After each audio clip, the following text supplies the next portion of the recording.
Hi, welcome to COM 275. This course is the introduction course in the media series. The other two courses in that series are COM 375, which focuses on media entertainment, and COM 475 focuses on political campaigns and health campaigns. This course is the introductory course to the series, so we'll cover both of those topics within this course, although briefly. But we'll also cover media research theories, media research methods. We'll look at intended effects of media exposure, so things like learning and persuasion. And then we'll also look at unintended effects, so the way the media exposure influences our thoughts, our attitudes, and our behaviors without our knowledge. So before we get started, I just thought I'd introduce myself. That's me on the left there. My name's Matt. That's my wife, photobombing right there. I'm a PhD student in the Department of Communication. I received my master's degree from MSU back in 2010. And I do a lot of research on media, so I look at media psychology, intuitive morality, and entertainment media. And I basically am curious as to why we like what we like when it comes to media. Why do we like certain films? Why do we dislike others? And basically how our psychology influences what we like, we don't like, and then in turn how exposure can influence those psychological processes. I'll bring up some of these issues throughout the course so you know a little bit more about me, you get a little bit more familiar with what I study, and hopefully you'll find some of this interesting.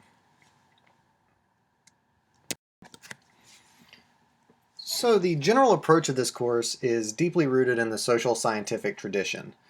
That means basically all of the content that we'll be covering will focus on social science as a method, that is experimentation, survey research, content analysis, but basically looking at what we can observe. So it's not based on philosophical tenets, although those can be introduced, but it's more focused on the observation of relationships within the environment and basically what we can test against scientific theory. The focus is on the influence of mass media on thoughts, attitudes, and behaviors of individuals and groups. So we'll talk about how media exposure can change our thoughts, how it can change our attitudes, how it can alter our behaviors in certain instances. And we'll look at this both at a micro level, so within an individual, and also somewhat at a group level, so society at large. That's a nice duality that we can think about throughout the course, and you should be thinking about when we're talking about theories. So is this theory referencing something that's going on within an individual that's focused on their specific psychology, or is the theory talking about what aggregate groups of individuals do? So is it more focused on a macro level approach? The questions we'll consider are, why do people consume media? A lot of people spend more time with media every day or looking at screens than they do with friends and family. So it's become an increasingly important part of our daily lives.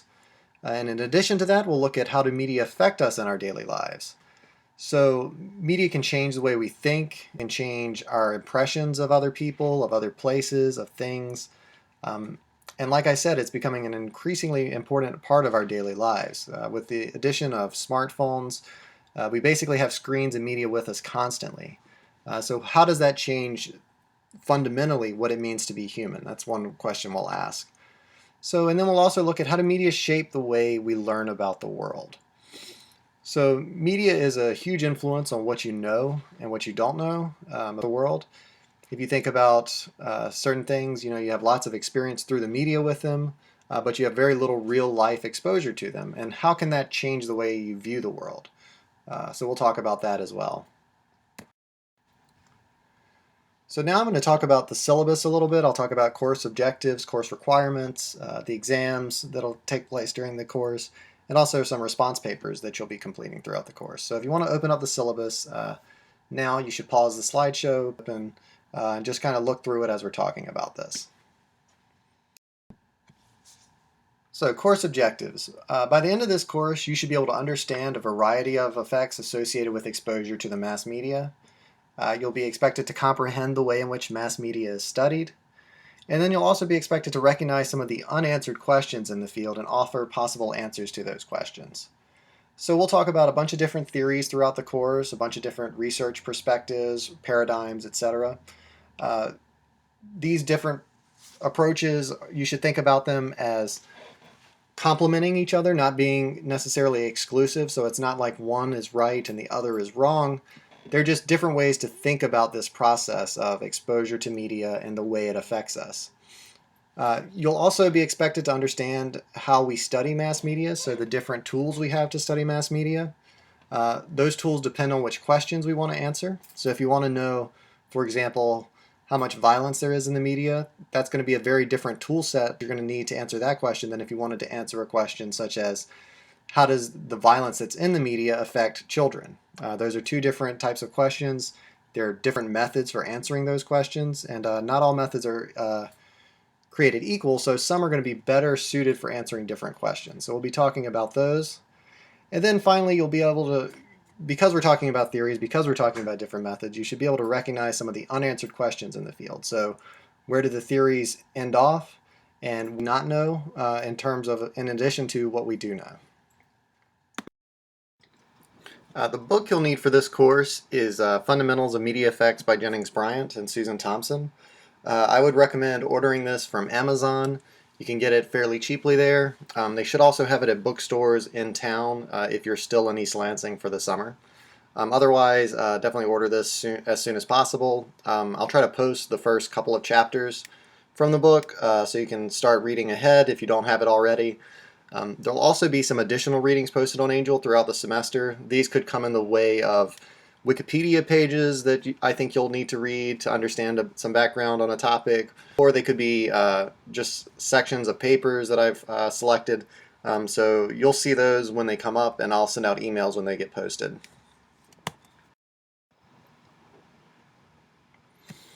Alright, so grading will be based on 3 exams. There'll be 60% of your final grade, and then there will also be 3 response papers throughout the class, and they will be 40% of your final grade. I'll talk about each one of these in just a second. Attendance is on your own time. You can access this information at any point in time. The only exceptions to that are the exams, which are expected to be taken on a specific date, and the response papers, which are due on a specific date. You're not spending about 6 hours per week on lectures. The lectures definitely won't take up that amount of time, but the good thing about online courses is that you can pause lectures, you can look up information. So they're expected to be full lectures, and you're expected to kind of engage on your own time. Exams are required to be taken on the date they are assigned. If you have any problems with that, and you know you're going to be out of town ahead of time, send me an email. We can make some additional arrangements, but you have to let me know ahead of time. Alright, so there are 3 exams. Exam 1 is on July 12th, coming up very quickly. Exam 2 is on July 26th, and then Exam 3 is the last day of class, August 16th. The exams are independent from each other. They're not cumulative, so Exam 1 just covers the first section, Exam 2 just covers the second section of the course, and Exam 3 just covers the third section of the course. All of the material in each week that the exam is given is fair game for the exam, so the Exam 1 on July 12th, you'll have to know all the material for that week. Like I said, multiple choice and true-false format, and there's a 60-minute time limit on the exam. This is just to make sure that you're not looking up all the information in your notes and just filling out the exams that way.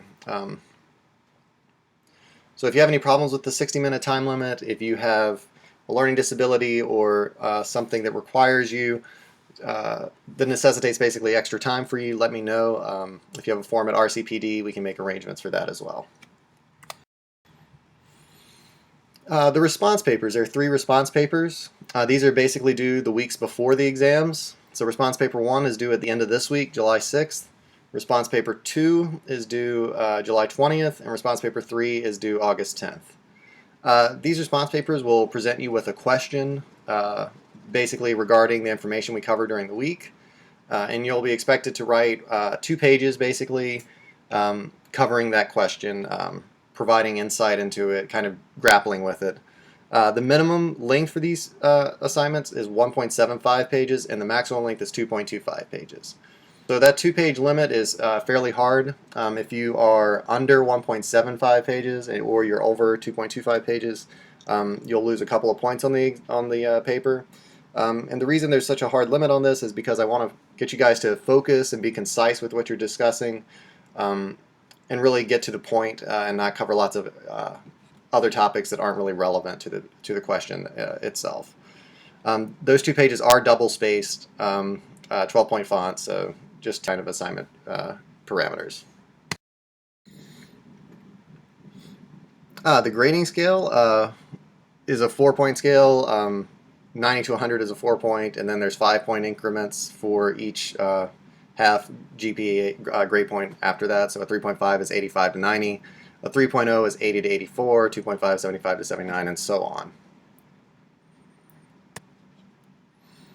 Course content. As I said earlier, there are 3 exams, and so there's 3 sections of the course. The first 2 weeks cover background. So this will be the history of media effects, the methods of study, and some other background information that you'll need for the rest of the course. These background lectures are going to be really important, and this is generally the hardest section of the class. People usually do better on the second 2 sections because they're covering more content, and this is covering kind of background information. It's a little bit drier and whatnot. I'll try to make it interesting for you, but just realize coming in that this is going to be the hardest section of the course. The second section of the course looks at the intended effects of mass media, so things like persuasion,